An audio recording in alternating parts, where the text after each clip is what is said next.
Hello and welcome to a special episode of the STFC Fan Chat. When the lads and I put some ideas together for what we'd like to do in our summer schedule, one of the first replies that I got was to do this special on Alan McLoughlin. This is not to be a tribute, but more of a celebration. Just over a month ago, we lost a true legend of the game, a man who made over 100 appearances as a Robin, over 300 at Portsmouth, and got over 40 caps for his country. I believe you can measure a man not just by his own personal achievements, but by the impact on other people's lives that he has, and the outpouring of emotion from fans, former teammates, and members of the Swindon Town youth setup since his untimely death shows you how respected and inspirational individual he was. I'm joined tonight by Craig, Rich, Warren, and Christian, and a load of the other guys from the fan chat wanted to be involved as well in this particular episode. Unfortunately, work commitments, etc., meant they couldn't be. Good evening, guys. How are you all? Evening, Jake. Evening. Oh yeah.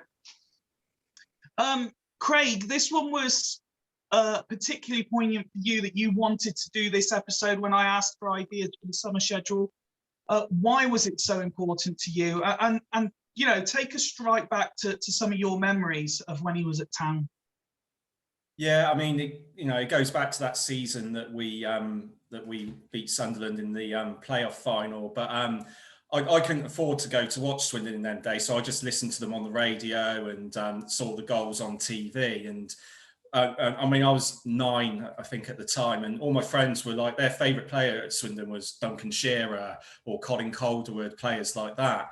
Whereas for me, I kept hearing Alan McLoughlin and everything, and how well he was playing in games, and I was thinking, he's someone I really, really like. And then of course he scores that goal at Wembley, all right, with a little bit of luck, but and he went from being my favourite player to being my hero, and as well as the heartbreak that we had from the demotion that season, then you had the heartache a few months later when your favourite player and your hero gets sold, So yeah, he had a huge influence on me as a Swindon Town fan, and was one of my first sort of early heroes, really. And Christian, when we were talking off air, you were saying words very similar about how he was one of the main men as you were forming a love for Swindon. Yeah, that 1980-1990 season was the highlight of me following Swindon Town, to be honest with you. My dad had recently moved to South Thurney near Cirencester, and I used to go and stay with him at weekends. We used to go to the Oasis in the morning. Then he started taking me to Town matches, and the first one of that season we went to was Wolverhampton Wanderers at home. I think we won 3-1 or 3-0. I remember from that game, Phil King, he broke his shorts, and I think he mooned the crowd or something like that. But I remember from that season, Alan McLoughlin, because we had 2 strikers that were scoring for fun. I mean, Shearer and White all the time. Anytime Shearer and White were getting marked out of the game, this terrier-like midfielder, Alan McLoughlin, would be in there. He'd be on the end of the scrappy, the corners, the clearances. He wasn't just. I mean, we had spoiler midfielders in there. We had the likes of Stigger Foley, Ross McLaren, who could put a boot in. But Alan McLoughlin could put a boot in. He could put a pass in. He could put a shot in. He could put a header in. He was absolutely fantastic. And the amount of times when the chips were down, he grabbed the game by the scruff of the neck and brought us back into it. Was absolutely fantastic. And then, we know what happened at the end of that season. I was at Wembley.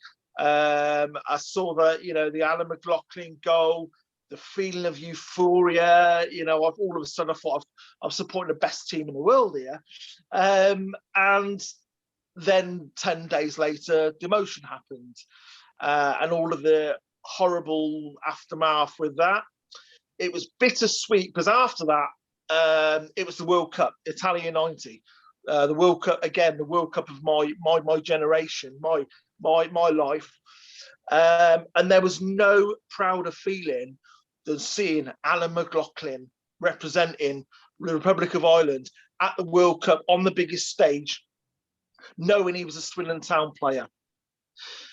Unfortunately, in your heart of hearts, you knew, for want of a better word, the vultures were swirling. You knew that he was going to move on.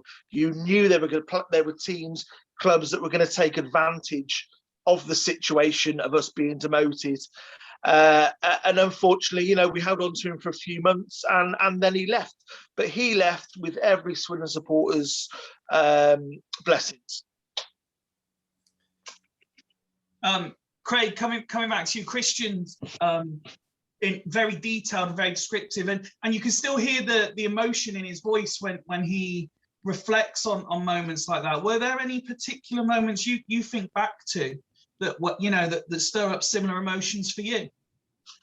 Yeah, I think it's similar to Christian. Football fans aren't very forgiving when players move on to different teams, and if anything, Swindon fans are even worse. But yeah, I agree. I think Christian tweeted it. He was one of those players that you wish them well. And when he played in the 1990 and even 1994, a few years later, you felt like he was one of your own. Even though he'd long gone, had left Swindon by that point.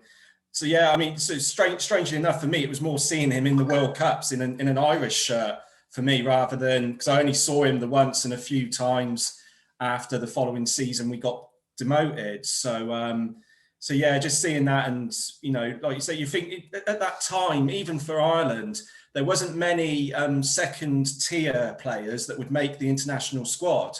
So for him to have done that really said a lot about him and the team that he was playing in. Like Christian was saying, we had a fantastic team with White and Shearer, and he brought balance to what was what Ardiles brought in as a diamond midfield, which was quite advanced for the time. So you had McLaren at the base of the diamond and McLoughlin at the top, and he was just such a good player, so ahead of his time.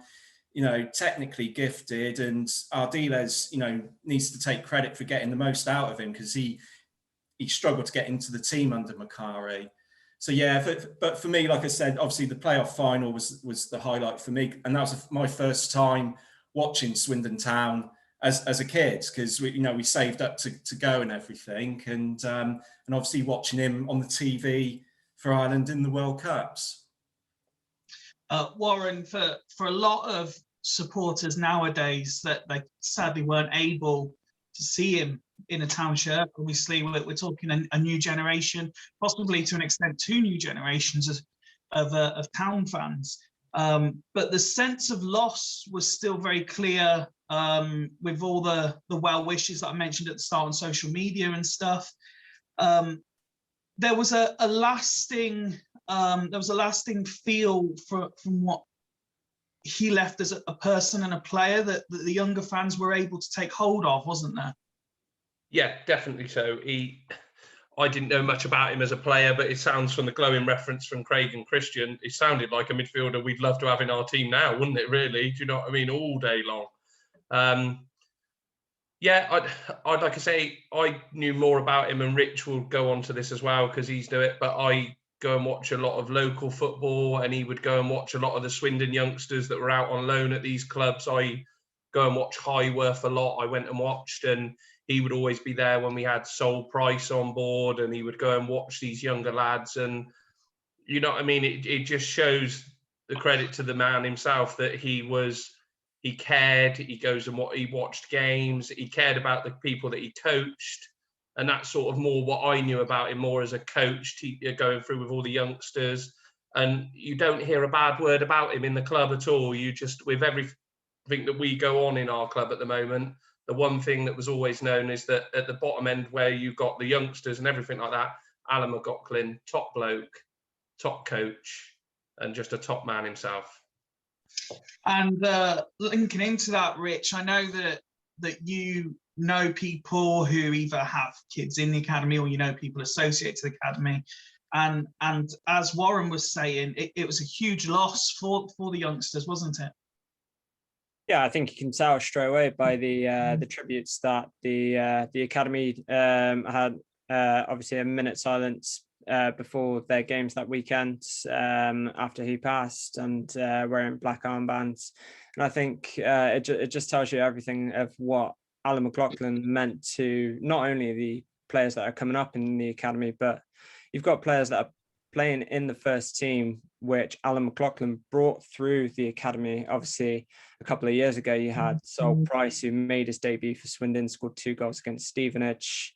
He was part of the academy where Alan McLoughlin was through. And at the moment, at present, you've got Scott Twine, who's hot property to a lot of clubs that are higher up in the EFL. So, and hopefully we keep hold of Scott Twine. But I think the tributes that they gave on social media, and I think the tributes around Swindon, around Portsmouth, and around the country, to be quite honest with you. And I'm part of a couple of forums in Republic of Ireland as well, being an Ireland fan as well.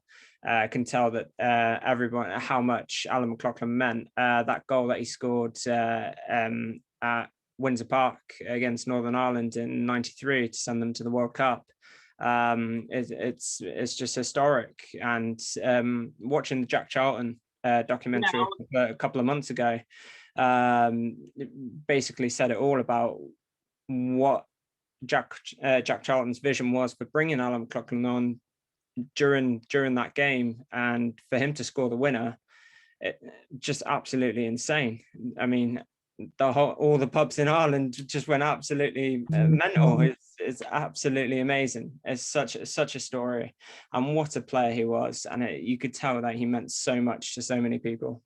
No, I watched that documentary as well, the Charlton one, and the way, like as you say, the way he was spoken about specifically, it was quite moving, considering, as with yourself and Warren, he was before my generation. I never got to see him, but like I think it was Craig suggested, you still feel like he was one of your own kind of thing because of the reputation. In terms of the youth setup, Rich, and from what you know and from what you've heard, what is it that made him such a good coach, as good a player as he was?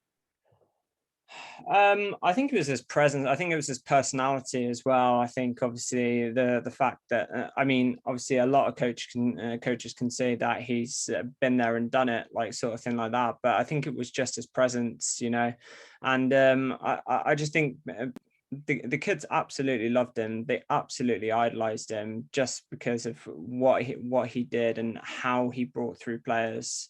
And it's obviously historic that he has done that with Swindon Town. Unfortunately, a lot of them higher up obviously haven't kept on hold of these players, but hopefully, he was just, from what I've been told and what I've heard, he was just an absolute cracking bloke all round. And I know you wanted to jump in on that as well, Christian.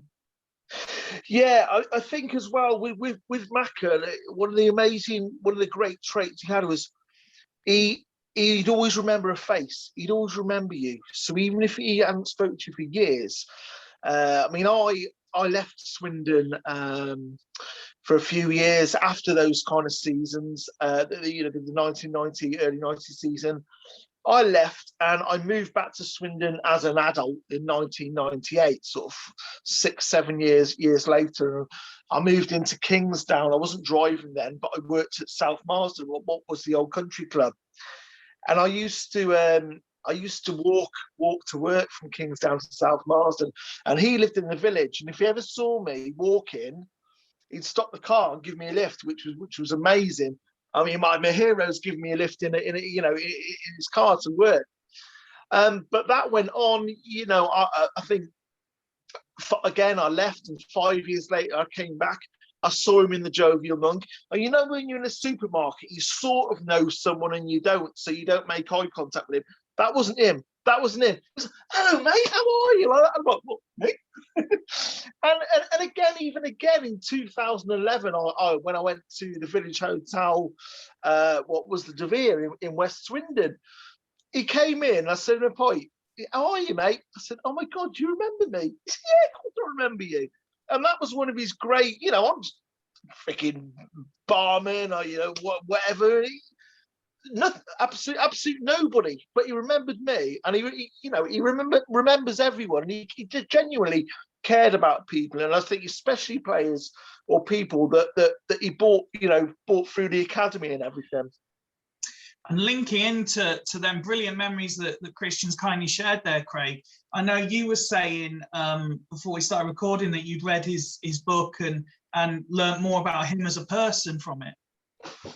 Yeah, I mean, he had this, a lot of people have said in the tributes, but you got this from the book as well, that he had a very dry sense of humour, very sort of deadpan look about him. And there's this one funny story when he was doing his coaching at Portsmouth, that he had a trolley with all the training equipment in, and the security wouldn't let him into the ground because they said we've had a problem with foxes and pest controller in, so no one's allowed in. And he just basically straight faced turned around and said to the security guy, "Do I look like a fox to you?" And just carried on walking on through. That's, and apparently that is just a symbol of what he was like. But one of the things that I saw about him, he would just work so hard. He was so dedicated to his profession, whatever he was doing, even after he retired as a player, and he had a couple of normal jobs because he didn't earn the money that you get now. And I think he worked in a printing firm for a little while. He even had a job as a delivery driver, normal everyday jobs. And so he was doing that for a little while. And but he was he would work so hard, and he would bring that same sort of dedication to everything, and he'd instill that into the people, the players he worked with, and all. And but another thing that I saw about him in the book was that he was fair to everyone, right? If they were fair to him, but if he was wronged, he would tell them. There was one time he was, I could talk about the book for hours, so I will try and keep it brief. There's just so much there, I couldn't do it justice. But he, between being released by Man United and coming to Swindon, he took a trial for Oldham, and they had to go to this game in France, apparently, and play a couple of matches. So on the coach on the way back, he thought he played well enough to get a contract. And then one of the coaches there saying, "Oh, you're not going to be taken on. No one's going to be taken on." And he found out that they were friendly matches that Oldham were obliged to play, but they didn't want to take their first team. So they just got in a whole team of trialists saying, "Oh yeah, we can, we'll offer you a contract at the end." And basically they had no intention of signing them. So Joe Royal, of course, Oldham through and through, was on the coach, and Alan McLoughlin went up to him and basically told him where to go. And there's several instances like that where if he was wrong, similar thing at Pompey where they conned him out of his testimonial, which was promised into his contract. He kicked off over that. So there was this side to him where if he felt a sense of injustice, he would call it out. And that's just one of the many amazing things about him as a person and his personality. Warren, this is a question for all of you, but I'll start with you. Carrick, it's suggested, at least in the modern era, that characters are kind of going out of the game. Do you think, particularly at Swindon, we will see someone who, in, say, 20 years' time, we're having a similar conversation about and reflecting on that's had a similar sort of impact? It's hard to say now, isn't it? But it's, for a person that means so much to the football club, having a playing career here and then coming back and doing some coaching at the club, you're going to look back at it and it's going to be very hard to give a comparison to someone that's done so much for the club with regards to playing and coaching. You can never say never, can you? But it's one of those things with the impact that he's had at this football club, from like everyone, all of us have been echoing from and not just his career, but the person that he was as well, and everything like that. The guy that you could just, I remember you walk into a pub, or when I go and watch Highworth, he'd walk in and everyone would turn and everyone would know who he is. And he wouldn't, like Christian was echoing to earlier, he'd walk through the crowd of people and everyone would go, all right, Macca.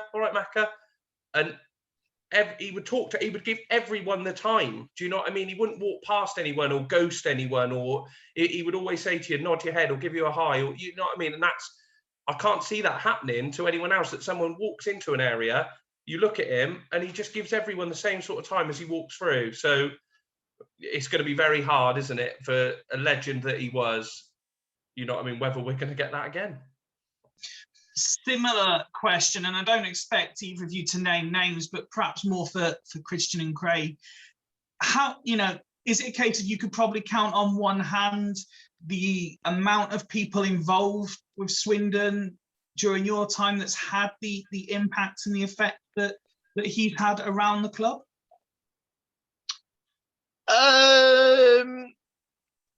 If I go first, I mean, unfortunately, God bless Alan Macker's, he's passed away far too young, but there are others there who I would kind of hold in the same esteem, the likes of John Trollope, Don Rogers, and there have been other players, maybe not to such an extent as like the likes of Cadiz. It's all been done at a sort of a lower level. There are some there. There are very, very few, though. There are very, very few bona fide legends who we do all love and hold in high regard. Macca is definitely one of them. Yeah, I can't think of many more. The only person I could find similar is not so much for what he'd done on the pitch, but I mean, Lee Peacock is quite well regarded amongst the club, but I can't really, not many more. Like you say, I mean, legend is a term that's overused these days, and McLaughlin's there, like Christian said, John Trollope, Don Rogers, but I'd be hard pressed to find anyone else really amongst that. John Trollope now, he still goes. He does a lot of work with the foundation, the football foundation, where they do the football fans in training, which I did for the over 35s with a slightly expanded waistline. He goes there, he talks to me. It's great listening to John Trollope because he's proper old school. This bloody lot nowadays, we used to run up the hill and all that. He's fantastic. He's great listening to, and he is one of those. But like they are few and far between. Mac is certainly one of them. And Rich, throwing it back to the similar sort of question I gave Warren, it's about with the suggestion characters are going out of the game. It's hard to see someone like Macca having an impact anytime soon, isn't it? Yeah, I mean, there's a legacy that needs to be continued now. And obviously, Macca's done one of the best jobs with the academy. And from what we believe, it's more than likely going to be Lee Peacock who's going to step in as the manager. But no doubt that Peacock will will carry on the legacy of what Macca's obviously started. But he's got big shoes to fill, and we can only hope that he continue. And I have no doubt that Lee Peacock, because he absolutely loves coaching the youngsters. That's why he has already said that. That's why he doesn't want the actual first team manager's job yet. He wants to he wants to work with the youths so he can push them up and obviously get them into the first team. And I think it's going to be hard, but it's going to be hopefully we can continue to respect and pay tribute to the legend that started where we are up to now with the academy, and hopefully Lee Peacock can carry that forward.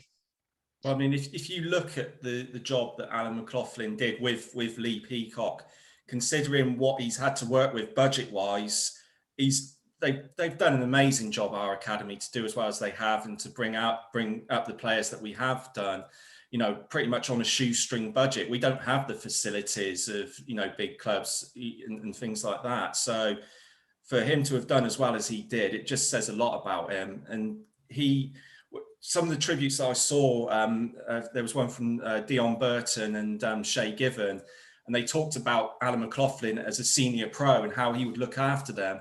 And I kind of think that was his way of developing the skills he needed to manage younger players and bring the best out of him. So again, it was another string in his bow, really, that he was able to do that and identify talent and develop them as well as he did. And let's not also forget that, he was doing this with knowing that he had been terminally ill, for the best part of about 8 or 9 years. Yeah, wasn't it? 2012, I believe. He was doing all this, still with that in the background, still with that in his mind, trying to make other people better, and caring about other people, where he must have been going through hell himself. Yeah, I mean, if I just jump in there, Christian, again, I don't want to keep going back to the, but what you said there, when you read about the book, and of course he talks about his cancer diagnosis and everything, and it's quite harrowing in places, but it is still it's an interesting read and how his reaction to it. And he talks about when he was told the news by the doctor, right? And the doctors told him about the cancer and everything, that he'd have to have his kidney removed. And do you know what Alan McLoughlin turned around and said to the doctor? "I'm sorry." He said, "I'm sorry" to the doctor. And the doctor was like, "Well, that's the first time in all these years that I've given this news that a patient's apologized to me." And he said, why are you apologizing for? And Alan McLoughlin turned around and said, he goes, "It must be really, really awful for you to deliver this kind of news." I mean, that's just... Tells you everything about him, doesn't it, I think? Yeah, the worst moment of his life. And he goes and he's thinking of that poor doctor who was giving him that news. And it's just... He puts other people first. He never put himself first. He always put other players first. And I think as a person, as a character, like just going back to what you said, Fyfe, as characters in the game, he's just one of the best. And you can see why he's so respected, not only from what he did on the pitch, but what he's done off the pitch as well. And other players, one that I saw was a text message from Robbie Keane a couple of months before he passed, and he was like, "Oh, I heard that you're not very well and everything like that. How are you doing?" He just responded, and he was like, "Not doing too great, but getting there," and everything like that. But he's so well respected, and like you say, Craig, what a human being he was, and what a loss he is to the game of football. And it was a touching tribute to see what was able to be put together at the county ground for the last game of the season as well, for him. Gents, as difficult a subject as it is, it's been a pleasure to record this with you. I just want to, for anyone watching, put it out there that we have put a bit of a summer schedule together. So hopefully you'll see bits of us over the next couple of weeks where we've got a few different things lined up. Thank you for the reaction since we started doing this sort of in the middle of the season. It wasn't a great season, obviously, to start this kind of thing, but the reaction's been great, and we're hoping to continue to improve and continue to entertain into next season. Is there any sort of final points anyone would like to make before we finish? Because this is, again, as a younger fan, if you will, particularly listening to you, Christian and Craig, it's been a great listen as much as anything else for me. Yeah, I mean, I just, for me, he was my hero, much like Christian. One of the first of, I was quite lucky to have many heroes at that period for Swindon. But yeah, like just to cap it off, just with the person he was, what he did.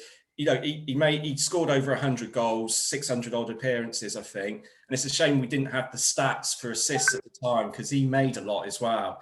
A lot of those goals, like Christian was saying, with Duncan Shearer and Steve White, it would have been interesting to see how many times Alan McLoughlin assisted for them. He's often remembered for the goal at Wembley, or the goal, like Rich was saying, that he scored against Northern Ireland. But there was so much more to his game than that. And he was just, like we said, when it comes to a legend, it's going to be difficult to find someone like him again.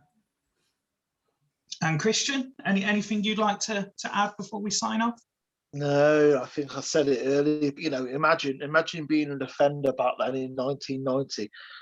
You're concentrating on marking Duncan Shearer and Steve White. You're doing that, but you're always in the back of your head, you've got Alan McLoughlin that's going to pull out from nowhere in midfield and score a goal. fantastic. I mean, absolutely brilliant player.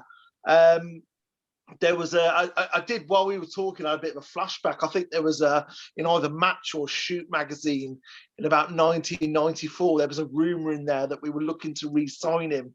Never happened, but oh yeah, I was really excited then for a couple of weeks, but never mind. Well, I would say, gentlemen, it's been an absolute pleasure listening to all of you tonight.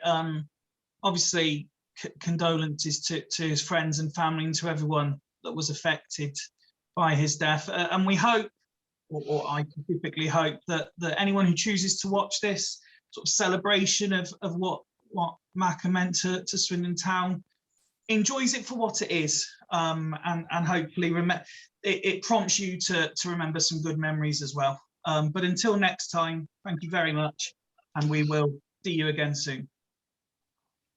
Cheers, guys. Cheers. Gents.